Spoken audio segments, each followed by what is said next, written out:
Hi, Ray from Pitchell Partners. If you're thinking about interim work, or you're curious about how these assignments actually operate, it's helpful to understand what they are, who hires for them, and how the process usually plays out. So let's walk through it step by step. So first off, what is interim work? Interim roles usually appear when a business has a problem that needs solving quickly.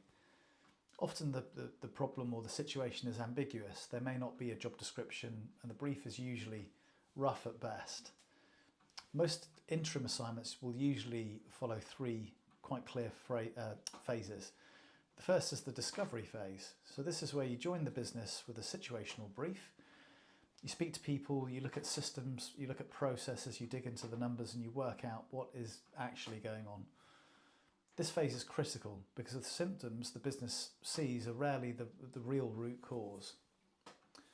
The second part is the execution phase. So once the issue is understood, you, alongside and with the management team, agree on a course of action.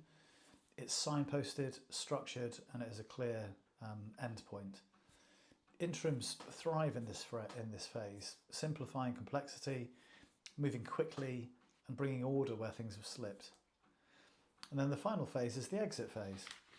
So the assignment ends when the problem is fixed or stabilised, and a strong interim will usually leave behind a clear handover, simple models and documentation, processes that the team can actually follow, and a legacy that doesn't disappear the moment they walk out the door.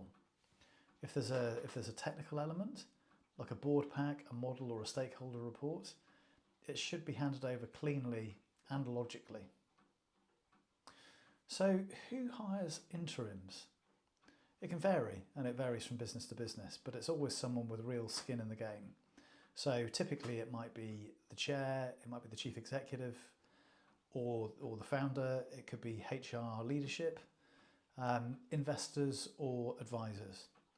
Our introductions are usually discreet and they're under non-disclosure agreements.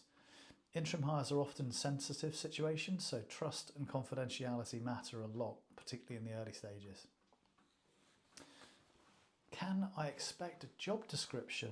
Sometimes, but I would suggest don't rely on it.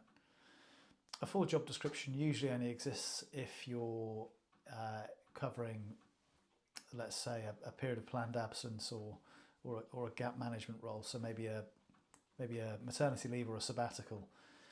With most interim assignments, the discovery phase is the job description.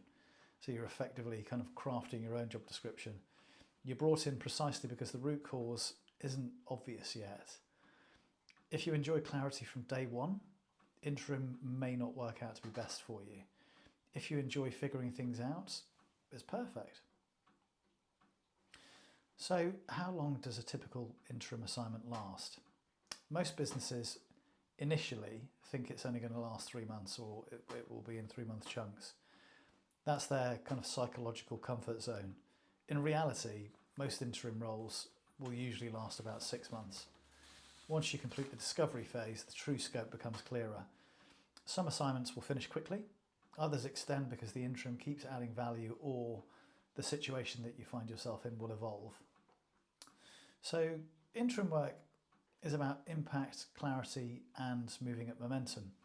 If you enjoy diagnosing problems, shaping solutions, and leaving a business stronger than you found it, interim assignments can be incredibly rewarding. If you'd like help assessing whether interim work is right for you, feel free to reach out.